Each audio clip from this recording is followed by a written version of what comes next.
le président polonais Andrzej Duda, en déplacement au Canada, fait une déclaration qui va chambouler tout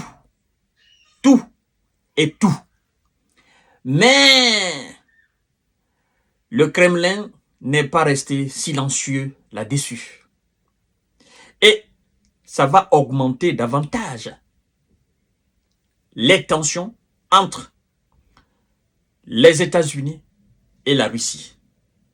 Et ça, c'est depuis un certain temps, déclare le président Andrzej Duda. Depuis un certain temps, ils sont en train de parler, de négocier le déploiement d'armes nucléaires américaines en Pologne. Et le président Duda, président polonais, déclare clairement que la Pologne est prête à accueillir des armes nucléaires, dit-il, pour sécuriser le flanc est de l'OTAN.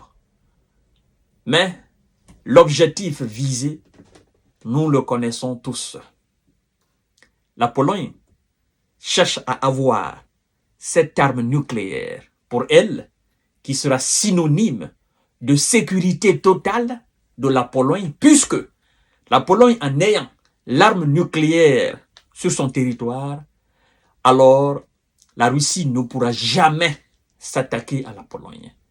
Mais la question est de savoir, la Pologne qui est pays membre de l'OTAN, est-ce qu'il est dans les objectifs de la Russie de s'attaquer à un pays membre de l'OTAN?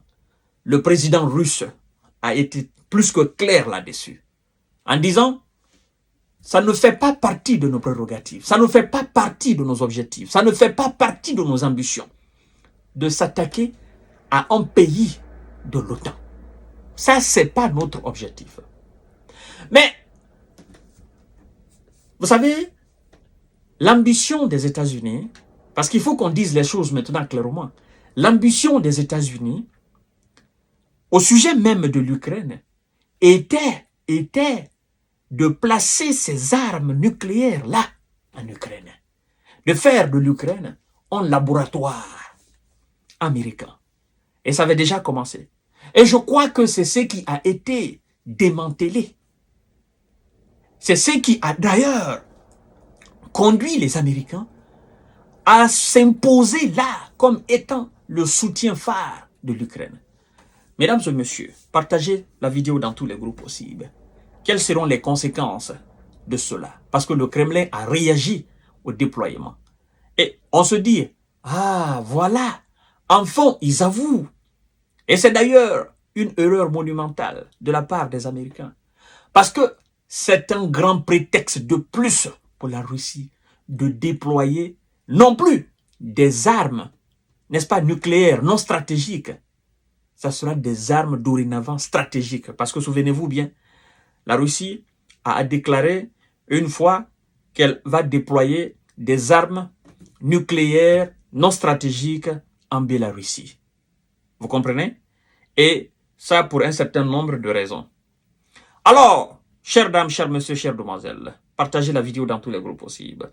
La Pologne prête à accueillir des armes nucléaires. La Russie affirme qu'elle garantira sa propre sécurité.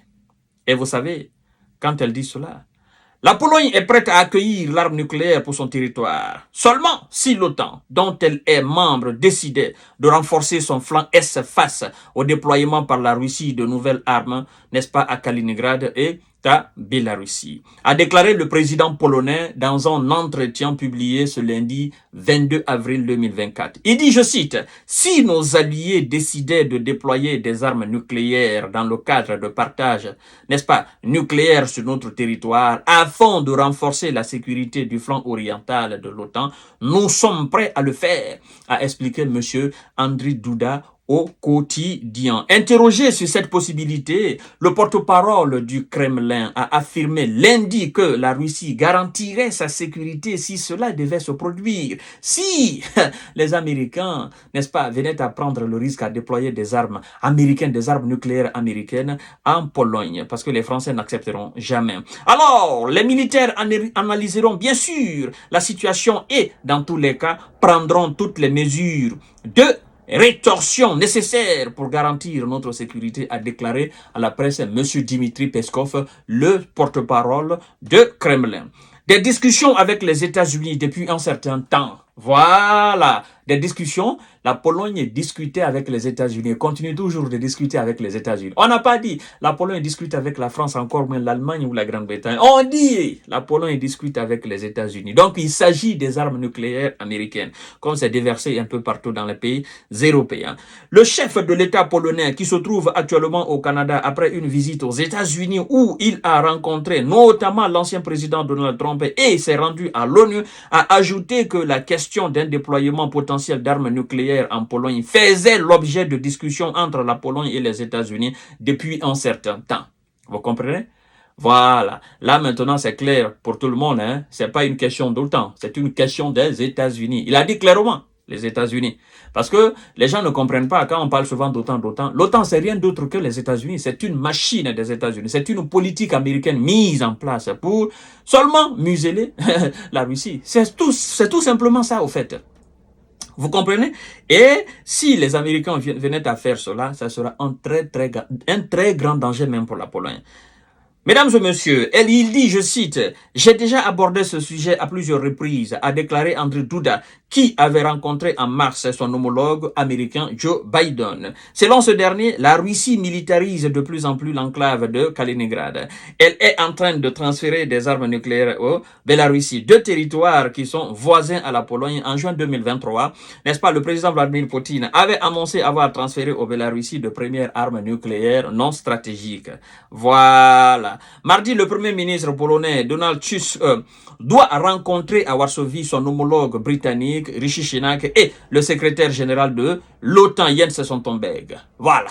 Interrogé ce sujet par les journalistes à Varsovie, Donald Tusk a déclaré souhaiter, n'est-ce pas, connaître toutes les circonstances qui ont conduit le président polonais à faire cette déclaration. Ah. Donc, qu'est-ce qu'il y a là? Entre le Premier ministre et le président polonais, ils ne se concertent pas. Ouais, ils ne se concertent pas. Qu'est-ce qui a poussé le président à faire cette déclaration? Il va chercher à le savoir. Parce que ça, je crois que pour le président, il est dans une lutte de sécuriser son pays, la Pologne. Mais il ne sait pas qu'en faisant cela, il est en train de créer un véritable danger pour son propre pays. Il ne comprend pas. Mais il va le savoir. Comme il dit qu'il est en discussion avec les États-Unis d'Amérique, je crois que les Américains ne sont pas fous jusqu'à ce niveau-là pour déployer des armes nucléaires en Pologne. Ils ne sont pas fous. Mais ça va rester sur, n'est-ce pas, dans la phase de discussion. Je tiens beaucoup que la Pologne vive en sécurité. Depuis la victoire électorale de la coalition pro-européenne de Donald Tusk en octobre, la Pologne vit une période délicate, n'est-ce pas, de cohabitation. Andrzej Duda étant un proche allié de l'ancien pouvoir nationaliste, populiste. Je tiens beaucoup à ce que la Pologne vive en sécurité, à ce qu'elle soit aussi bien armée que possible. Mais je voudrais aussi que toute initiative éventuelle soit tout d'abord très bien préparé par les personnes qui en sont responsables, a dit Donald Tusk. Selon la constitution polonaise, le président de la République est formellement le chef suprême des armées, n'est-ce pas, exerçant des fonctions par l'intermédiaire du ministre de la Défense. Dans les domaines des politiques étrangères, il est tenu de collaborer avec le Premier ministre et les ministres responsables. J'attends avec impatience une rencontre avec Monsieur le Président, a déclaré son Premier ministre.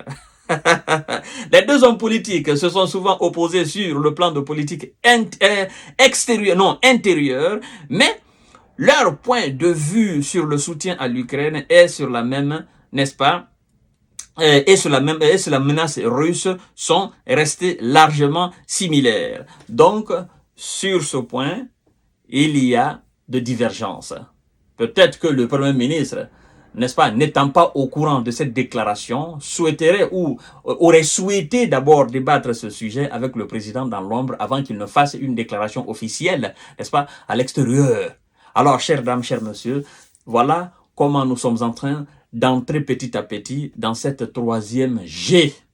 C'est pas encore fait, mais ils sont en discussion pour déployer des armes nucléaires en Pologne. Et, naturellement, le Kremlin dit que elle va prendre des décisions pour sa propre sécurité. Et on ira de déploiement en déploiement d'armes nucléaires dans ce qui est considéré par eux comme des pays alliés jusqu'à ce que l'heure fatale arrive. Oui. Parce que nous sommes dans une situation d'ego surdimensionné, quoi, dans cette affaire d'Ukraine. Et la Pologne, qui a peur que la Russie ne s'attaque à elle, la Pologne qui veut à coup sûr réellement être une puissance, une véritable puissance militaire dans l'OTAN, se tourne dorénavant vers les États-Unis. Elle ne se tourne pas vers la France, encore moins l'Allemagne, la Grande-Bretagne, vers les États-Unis. Vous comprenez? Donc, certainement, les États-Unis finiront par acheter tous ces pays qui sont frontaliers à la Russie. Et c'est des pays qui vont finalement perdre leur indépendance et leur souveraineté. Parce que si des décisions doivent être prises concernant leur propre sécurité, n'est-ce pas que ces décisions soient prises par les États-Unis à la Maison-Blanche, ça veut dire que ces pays ne sont pas des pays indépendants. Ce ne sont pas des pays souverains. Vous comprenez?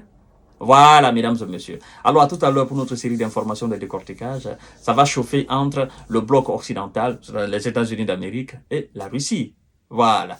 Partagez la vidéo dans tous les groupes possibles. Abonnez-vous sur cette page, activez la cloche de notification pour ne plus rater mes vidéos. Merci beaucoup.